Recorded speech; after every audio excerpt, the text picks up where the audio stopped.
भारत में पिछले कुछ समय से छिपकर अवैध रूप से रह रहे बांग्लादेशियों के खिलाफ पुलिस का जबरदस्त एक्शन हुआ है। दिल्ली के एलजी के आदेश के बाद पुलिस ने विशेष अभियान चला रखा है। इस सिलसिले में पुलिस ने अब तक बांग्लादेशी घुसपैठियों के तीसरे रैकेट का पर्दाफाश किया है और 4 लोगों को गिरफ्तार किया है। इनमें 2 बांग्लादेशी और 2 उनके मददगार भारतीय हैं।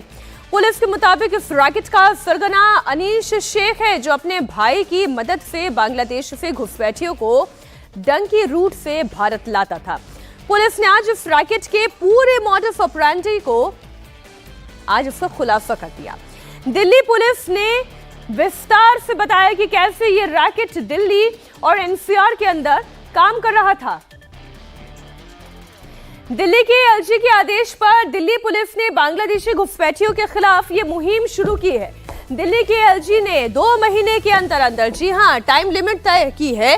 2 महीने के अंदर दिल्ली में रह रहे सारे घुसपैठियों को वापस भेजने की बात की है, डिपोर्ट कर देने की बात की है। इसके बाद दिल्ली पुलिस की कई टीमें सभी जिलों में अवैध रूप से रह रहे बांग्लादेशियों की तलाश कर रही है। इस दौरान साउथ वेस्ट दिल्ली पुलिस ने जिन लोगों को दिल्ली में पकड़ा है, उसने रैकेट का खुलासा किया है। दिल्ली पुलिस के मुताबिक इस रैकेट का सरगना कौन है?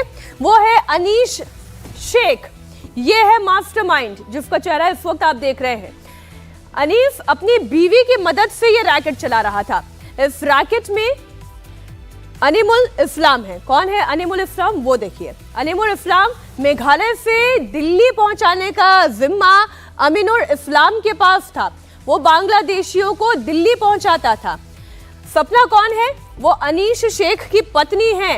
ये इस रैकेट में राइट हैंड है अनीश शेख की। इसके अलावा आशीष मेहरा, वो भी इस रैकेट में शामिल है, और मनमोहन, जिसके जिम्मे सबसे इंपॉर्टेंट काम था आधार कार्ड बनवा देना, क्योंकि किसी भी व्यक्ति के लिए इंपॉर्टेंट क्या होता है? उसकी पहचान पत्र, जिससे उसको सारी सुविधाएं मिलती है, उसको रहने का ठिकाना मिलता है, उसको सरकारी सुविधाएं मिलती है, यहाँ तक कि वोट का भी अधिकार मिल जाता है। ये काम कौन कर रहा था? मनमोहन। ये आधार कार्ड बनवाता था इस रैकेट के लिए। किंगपिन है वो अनीश शेख है, जो बांग्लादेशी है। वो करीब 15 साल पहले खुद बांग्लादेश से भारत आया था, और अब वो उस रूट में माहिर हो गया और उसने अपना पूरा रैकेट चलाना शुरू कर दिया। उसने एक एजेंट अपने बांग्लादेश साइड रखे हैं, दूसरा ट्रांजिट फैसिलिटी पर वो वहाँ से ऑपरेट करता है, फैसिलिटेट करता है। थर्डली, वो और उसकी वाइफ यहाँ दिल्ली और एनसीआर में उनको रहने का ठिकाना मुहैया कराते हैं। इनिशियली खर्चा पानी भी मुहैया कराते हैं, और उसके बाद लास्टली उनके फोर्स डॉक्यूमेंट बनवाने का काम करते हैं। तो हमने 3 फ्रंट पर, बांग्लादेशी फ्रंट पर नेचुरली हमें अभी नहीं सफलता मिली है, बट हमने इंडियन फ्रंट पर एजेंट गिरफ्तार किया है। यहाँ रहने वाले 2 बांग्लादेशी को गिरफ्तार किया है, और जो फेक डॉक्यूमेंट बनाते हैं उनमें से एक साथी गुड़गांव से गिरफ्तार किया है। तो हमने टोटल 4 गिरफ्तारियां इसमें डाली हैं। अब आप ये समझिए कि ये पूरा रैकेट काम कैसे करता था। दिल्ली पुलिस के मुताबिक इस रैकेट का पहला मॉड्यूल बांग्लादेश से लोगों को डंकी रूट के जरिए भारत भेजना था। दूसरा मॉड्यूल उन्हें असम या मेघालय से रिसीव करना था। इस मॉड्यूल का जिम्मा अमीनुल के हाथ में था। अब तीसरे मॉड्यूल की भी बात कर लेती हूँ। उन्हें दिल्ली और एनसीआर के अलावा दूसरे शहरों में अवैध रूप से रहने में मदद करना था। इस रैकेट में किसे क्या काम करना था वो भी तय था। सबसे पहले घुसपैठियों को बांग्लादेश के दुर्गापुर से अंधेरे में पैदल मेघालय से बाघमारा लाया जाता था। कहां पर? ये देखिए, दुर्गापुर, यानी कि बांग्लादेश से अंधेरे में पैदल बाघमारा तक, यानी कि मेघालय के शहर बाघमारा तक पहुंचाना था। अब स्टेप 2 क्या था वो देखिए। बाघमारा से अमीनुल शेख मिनी बस में कृष्णाई, जो कि असम का इलाका है, वो वहां तक पहुंचाता था। अब तीसरा कदम क्या है? स्टेप 3, कृष्णाई से ट्रेन से कोलकाता या बस से बोंगाईगांव तक का ये सफर था। बोंगाईगांव तक पहुंचते थे और फिर वहां से कोलकाता या बोंगाईगांव से उनका आखिरी पड़ाव फिर दिल्ली होता था। एजेंट डंकी रूट से उनका सिर्फ काम होता है उनको बांग्लादेश की सीमा से बाहर लेके इंडियन सीमा तक पहुंचाना। इसका दूसरा काउंटर पार्ट इंडियन साइड में होता है, जो जब वो बॉर्डर क्रॉस कर लेते हैं तो उनको रिसीव करता है, उनको फैसिलिटेट करता है, रात को रुकवाता है और उनको फर्दर ट्रांसपोर्ट प्रोवाइड करके वो टुवर्ड्स असम, पहले असम लेके आता है और असम के थ्रू फर्दर ट्रेन के माध्यम से दिल्ली, कलकत्ता या जहां भी उसको नेक्स्ट डेस्टिनेशन होता है वहां भेजता है। और थर्ड मॉड्यूल जो फाइनल डेस्टिनेशन है, जो सेकंड मॉड्यूल ट्रांजिट का काम करता है, और फाइनल मॉड्यूल जो दिल्ली में और दिल्ली एनसीआर में है, वो वहां पर इसको रिसीव करता है, रुकवाता है, उनको कुछ इनिशियली चीजें मुहैया कराता है। दिल्ली पुलिस ने हाल ही में वसंत कुंज इलाके में एक ड्राइव चलाया, जहां से एक पूरे परिवार को पकड़ा जो कि बांग्लादेश ढाका का रहने वाला था। इस वक्त हम रंगपुरी में मौजूद हैं। ये पूरा इलाका रंगपुरी का है और असल में जो बांग्लादेशी इस तरीके के नागरिक होते हैं वो कूड़ा बीनने या कबाड़ी बीनने का काम करते हैं। गलत अपने दस्तावेजों के जरिए वो यहाँ पर भारत के अंदर आते हैं। बताया जाता है कि बांग्लादेश से जंगल के रास्ते वो बॉर्डर क्रॉस करते हैं और बॉर्डर क्रॉस करने के बाद ट्रेन के जरिए अलग अलग इलाकों में जाते हैं। सबसे पहले ये वेस्ट बंगाल में रहते हैं, वेस्ट बंगाल में रहकर भारतीयों की तरह बात करना सीखते हैं और फिर दिल्ली के अलग अलग इलाकों में आके ये छिप जाते हैं और यहाँ पर रहते हैं। इसी तरीके से दिल्ली पुलिस ने जब ड्राइव चलाया तो साउथ वेस्ट डिस्ट्रिक्ट के वसंत कुंज साउथ थाने की पुलिस ने एक ड्राइव चलाया। अभी भी आप देख सकते हैं कि रंगपुरी इलाके में एक वेरिफिकेशन ड्राइव यहाँ पर किया जा रहा है, जिसमें जो यहाँ के रहने वाले लोग हैं उनसे उनके आधार कार्ड, उनके डॉक्यूमेंट्स चेक किए जाते हैं और अगर कुछ सस्पेक्ट लोग लगते हैं तो उनके डॉक्यूमेंट्स को क्रॉस वेरीफाई किया जाता है। जहां का वो दिखाते हैं कि वो वेस्ट बंगाल के रहने वाले हैं तो वेस्ट बंगाल पुलिस से उनसे जांच करवाई जाती है। वेस्ट बंगाल में उनके पते जो हैं उनको पूरी तरीके से वेरीफाई किया जाता है और अगर कुछ सस्पेक्ट लगते हैं तो फिर उनको एफआरआरओ को भेजा जाता है।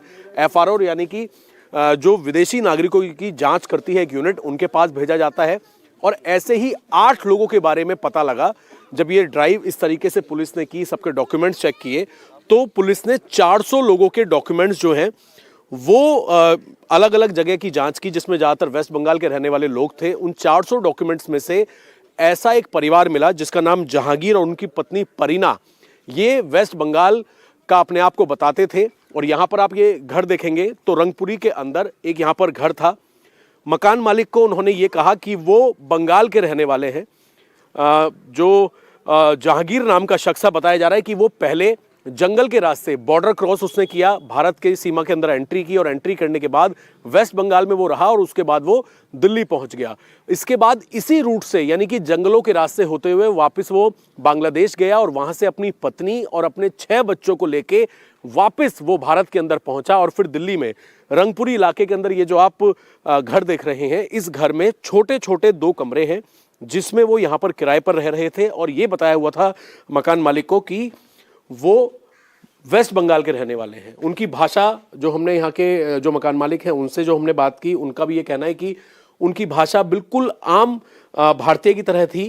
उनकी भाषा किसी भी तरीके से बंगाल टोन उसमें नहीं थी। जिस तरीके से दिल्ली के लोग बातचीत करते हैं ऐसे ही वो बातचीत करते थे, यानी कि पूरी तरीके से भाषा सीख के यहाँ पर आया करते थे। इस कमरे में भी रहते थे और ये जो आप दूसरा कमरा देख रहे हैं, इस कमरे के अंदर ये पूरा का पूरा परिवार रहता था। इन सभी 8 लोगों को जब ये कंफर्म हो गया, जब पूछताछ में इन्होंने खुलासा किया, क्योंकि जो इनके असली डॉक्यूमेंट्स होते हैं उन डॉक्यूमेंट्स को ये डिस्ट्रॉय कर देते हैं, अपने पास नहीं रखते हैं, ताकि अगर कभी पुलिस आए तो बांग्लादेश का कोई डॉक्यूमेंट इनके पास ना हो।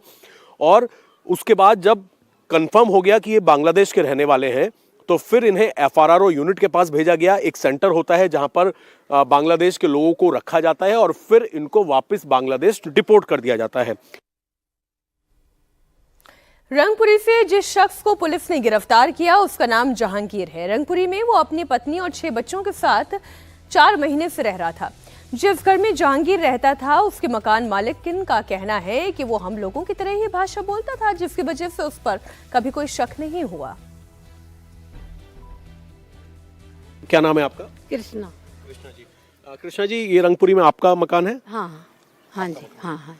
तो अभी जो बांग्लादेशियों को पकड़ा है पुलिस ने, आपके पास किराए पर कब से रह रहे थे? 3-4 महीने हुए हैं साबिन ने यहाँ पे आए हुए। 3-4 महीने। तो ये जो जहांगीर नाम का शख्स था, इसने क्या बताया था? ये कहाँ का रहने वाला है, क्या बताया? हमारे तो कलकत्ता का बता दिया।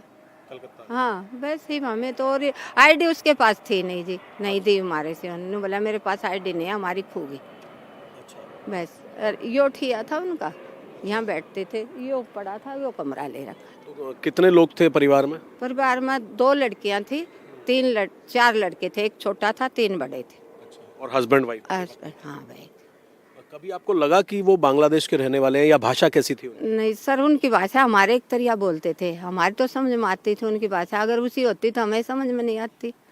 ठीक हमारे एक तरिया बोलते थे, हिंदी बोलते थे वो। आपका क्या नाम है? बबीता। बबीता जी, जब वो यहाँ पर आए थे तो उन्होंने क्या बताया? वो क्या काम करते हैं, या कुछ ऐसा बताया कि वो कहाँ के रहने वाले हैं? उन्होंने ये बताया था कि हम कलकत्ता के रहने वाले हैं और हम ये कबाड़ी का काम करते हैं और हमें रेंट पे कमरा चाहिए, तो हमने एक कमरा उनको दे दिया। उन्होंने बाहर ये लगाया था और यहाँ पे ये रहते थे। कभी कोई डाउट हुआ उनकी भाषा से? नहीं, वो हमारे की तरह जो भाषा हम बोलते हैं वही बोलते थे, और हमें कोई डाउट नहीं हुआ उन नाम पे। अपना सही बताया था उन्होंने, जहांगीरी जो? हाँ जी, हाँ जी, यही नाम मेंबर भी इतने ही थे, इससे ज्यादा नहीं थे। बस कलकत्ता का बताते थे? हाँ जी, कलकत्ता का बताया था कि हम कलकत्ता के रहने वाले हैं, डॉक्यूमेंट हमारे पास है नहीं। अब समझने वाली बात यह है कि आखिर बांग्लादेश से ये घुसपैठिए भारत की सीमा में दाखिल कैसे होते थे, उनका जंगी रूट कैसे तय होता था, वो दिल्ली कैसे पहुंचते थे, दिल्ली में उन्हें कहां पनाह मिलती थी। इस बारे में दिल्ली पुलिस के जॉइंट सीपी संजय सेन ने पूरे विस्तार से बताया। सर, अगर आप ये समझा सके हमारे दर्शकों को, ये पीपीटी जो है किस तरीके से, कौन कौन सा रूट इन्होंने बताया था, अगर आप थोड़ा इसमें देख के हमें समझा सके। ये जो कि जैसा हमने बताया, ये नेत्रकोना डिस्ट्रिक्ट जो बांग्लादेश की है वहां के रहने वाले थे, और उनका सबसे नियरेस्ट बॉर्डर बागमारा पड़ता है, जो साउथ गारो हिल डिस्ट्रिक्ट का पार्ट है। वहां से ये पहले आते थे, वहां पर अमीरुल इस्लाम जो इनको रिसीव करता था। बागमारा से ये पहले कृष्णई जो गोलपारा डिस्ट्रिक्ट है वहां लेके जाता था, और गोलपारा के बाद इसको ये बोंगई गांव जो मेजर रेल हेड है वहां पे लेके आते थे, और बोंगई गांव से फिर ये ट्रेन के माध्यम से दिल्ली आते थे। सर, ये जो आरोपी इसके अंदर दिखाए गए हैं, ये रैकेट जो फैसिलिटेट कर रहे थे, जिसमें अनीश शेख जो अभी फरार है, ये कहां पर है सर? अभी कुछ जानकारी मिल पाई? अभी जहां तक हमारी इन्वेस्टिगेशन में मालूम चला है कि अभी वापस ये बांग्लादेश लौट गया है। जी, बांग्लादेश लौट गया है। जी। इन सब का प्रोफाइल सर, अनीश और इन सब का प्रोफाइल एक बार आप समझा दीजिए। अनीश अभी बांग्लादेश में है, बाकी के? अनीश जो मेन मास्टरमाइंड है वो बांग्लादेश में है जी। इसका जो एक मेन एसोसिएट अमीरुल इस्लाम असम का रहने वाला है, जो एक बार इंडिया में जो एंटर कर जाता था बागमारा से, वहां से रिसीव करके इनको बोंगई गांव तक लाने का काम इसका था। इसको गिरफ्तार कर ले गया है। इसकी वाइफ सपना ये भी एब्सकॉन्ड कर रही है। ये और इसकी वाइफ यहाँ गुड़गांव में ठहराने की व्यवस्था करते थे, किराए पे मकान दिलाते थे, और इनका आधार कार्ड भी बनाते थे। आधार कार्ड बनाने में जो जो व्यक्ति शामिल थे उसमें आशीष मेहरा शामिल है, उसको हमने गिरफ्तार कर लिया गया। वो एक मनमोहन अपने साथी के साथ ही कार्ड बनाता था। मनमोहन अभी एब्सकॉन्ड कर रहा है, उसकी गिरफ्तारी के लिए कोशिश जारी है। 2 लोग ये बेस्ड अपॉन फॉल्स डॉक्यूमेंट ये कार्ड बनाते थे, तो उसमें एक पहलू कार्ड बनाने का हो गया, एक पहलू जो इनको बॉर्डर पे रिसीव करके इनिशियली फैसिलिटेट कराता था ताकि ये दिल्ली आ सके। भारत में पिछले कुछ समय से छिपकर अवैध रूप से रह रहे बांग्लादेशियों के खिलाफ पुलिस का जबरदस्त एक्शन हुआ है।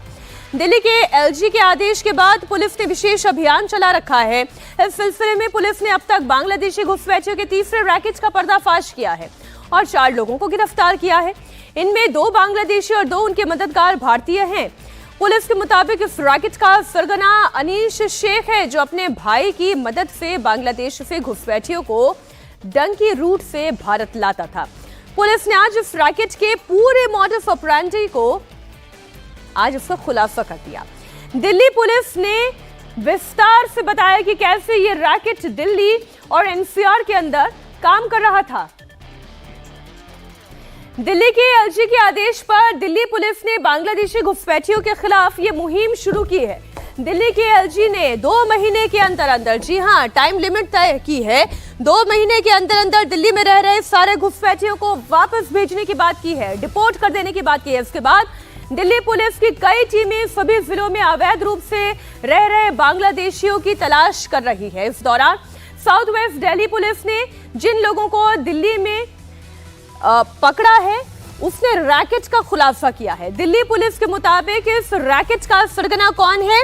वो है अनीश शेख। ये है मास्टरमाइंड जिसका चेहरा इस वक्त आप देख रहे हैं। अनीस अपनी बीवी की मदद से ये रैकेट चला रहा था। इस रैकेट में अनीमुल इस्लाम है। कौन है अनीमुल इस्लाम? वो देखिए। अनीमुल इस्लाम मेघालय से दिल्ली पहुंचाने का जिम्मा अमीनुल इस्लाम के पास था। वो बांग्लादेशियों को दिल्ली पहुंचाता था। सपना कौन है? वो अनीश शेख की पत्नी है।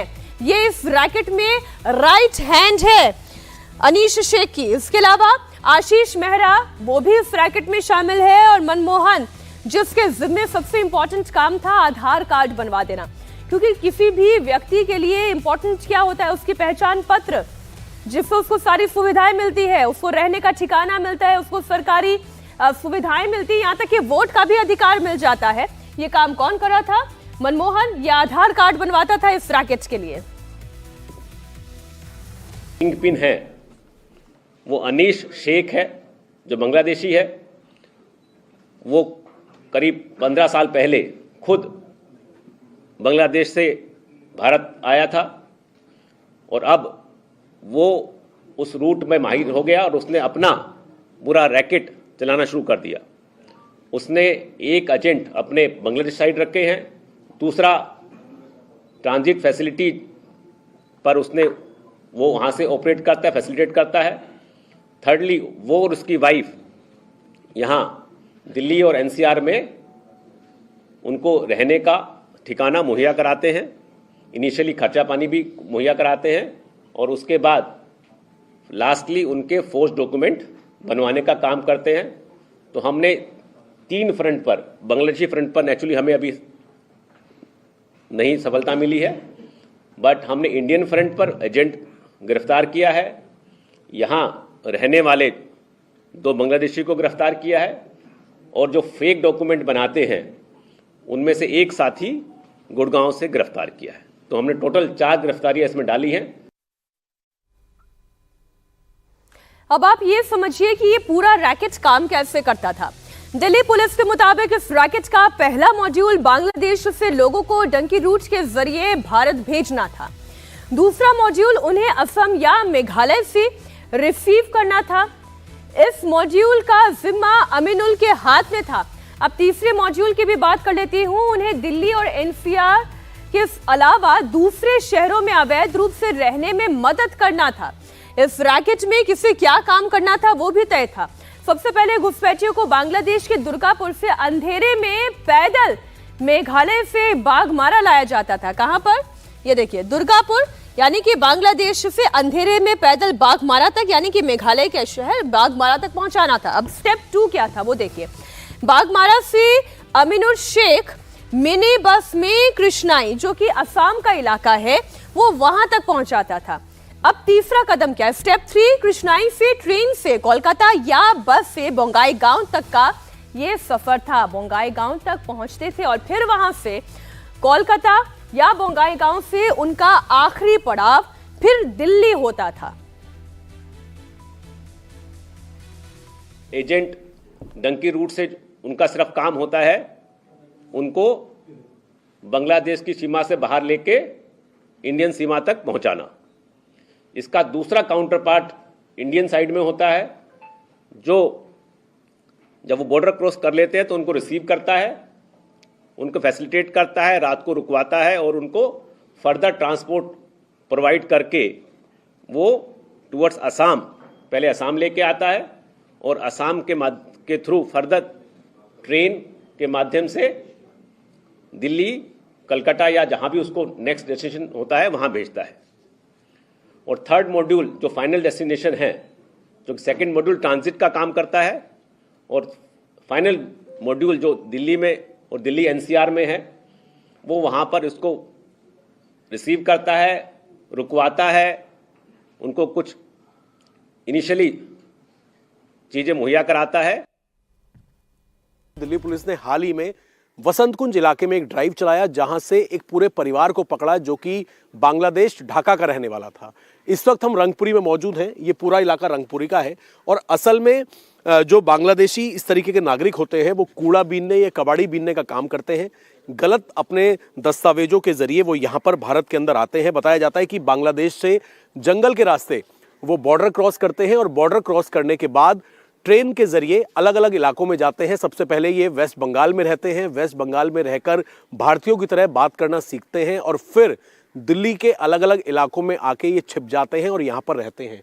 इसी तरीके से दिल्ली पुलिस ने जब ड्राइव चलाया तो साउथ वेस्ट डिस्ट्रिक्ट के वसंत कुंज साउथ थाने की पुलिस ने एक ड्राइव चलाया। अभी भी आप देख सकते हैं कि रंगपुरी इलाके में एक वेरिफिकेशन ड्राइव यहाँ पर किया जा रहा है, जिसमें जो यहाँ के रहने वाले लोग हैं उनसे उनके आधार कार्ड, उनके डॉक्यूमेंट्स चेक किए जाते हैं और अगर कुछ सस्पेक्ट लोग लगते हैं तो उनके डॉक्यूमेंट्स को क्रॉस वेरीफाई किया जाता है। जहां का वो दिखाते हैं कि वो वेस्ट बंगाल के रहने वाले हैं तो वेस्ट बंगाल पुलिस से उनसे जांच करवाई जाती है। वेस्ट बंगाल में उनके पते जो हैं उनको पूरी तरीके से वेरीफाई किया जाता है और अगर कुछ सस्पेक्ट लगते हैं तो फिर उनको FRRO को भेजा जाता है। FRRO यानी कि जो विदेशी नागरिकों की जाँच करती है एक यूनिट, उनके पास भेजा जाता है। और ऐसे ही 8 लोगों के बारे में पता लगा जब ये ड्राइव इस तरीके से पुलिस ने की, सबके डॉक्यूमेंट्स चेक किए तो पुलिस ने 400 लोगों के डॉक्यूमेंट्स जो हैं वो अलग अलग जगह की जांच की, जिसमें ज़्यादातर वेस्ट बंगाल के रहने वाले लोग थे। उन 400 डॉक्यूमेंट्स में से ऐसा एक परिवार मिला जिसका नाम जहांगीर और उनकी पत्नी परीना, ये वेस्ट बंगाल का अपने आप को बताते थे। और यहाँ पर आप ये घर देखेंगे तो रंगपुरी के अंदर एक यहाँ पर घर था। मकान मालिक को उन्होंने ये कहा कि वो बंगाल के रहने वाले हैं। जो जहांगीर नाम का शख्स बताया जा रहा है कि वो पहले जंगल के रास्ते बॉर्डर क्रॉस उसने किया, भारत के सीमा के अंदर एंट्री की और एंट्री करने के बाद वेस्ट बंगाल में वो रहा और उसके बाद वो दिल्ली पहुंच गया। इसके बाद इसी रूट से यानी कि जंगलों के रास्ते होते हुए वापस वो बांग्लादेश गया और वहां से अपनी पत्नी और अपने 6 बच्चों को लेके वापस वो भारत के अंदर पहुंचा और फिर दिल्ली में रंगपुरी इलाके के अंदर ये जो आप घर देख रहे हैं, इस घर में छोटे छोटे 2 कमरे हैं जिसमें वो यहाँ पर किराए पर रह रहे थे। और ये बताया हुआ था मकान मालिक को कि वो वेस्ट बंगाल के रहने वाले हैं। उनकी भाषा जो हमने यहाँ के जो मकान मालिक हैं उनसे जो हमने बात की, उनका भी ये कहना है कि उनकी भाषा बिल्कुल आम भारतीय की तरह थी। उनकी भाषा किसी भी तरीके से बंगाल टोन उसमें नहीं थी। जिस तरीके से दिल्ली के लोग बातचीत करते हैं ऐसे ही वो बातचीत करते थे, यानी कि पूरी तरीके से भाषा सीख के यहाँ पर आया करते थे। इस कमरे में भी रहते थे और ये जो आप दूसरा कमरा देख रहे हैं, इस कमरे के अंदर ये पूरा का पूरा परिवार रहता था। इन सभी 8 लोगों को जब ये कंफर्म हो गया, जब पूछताछ में इन्होंने खुलासा किया, क्योंकि जो इनके असली डॉक्यूमेंट्स होते हैं उन डॉक्यूमेंट्स को ये डिस्ट्रॉय कर देते हैं, अपने पास नहीं रखते हैं ताकि अगर कभी पुलिस आए तो बांग्लादेश का कोई डॉक्यूमेंट इनके पास ना हो।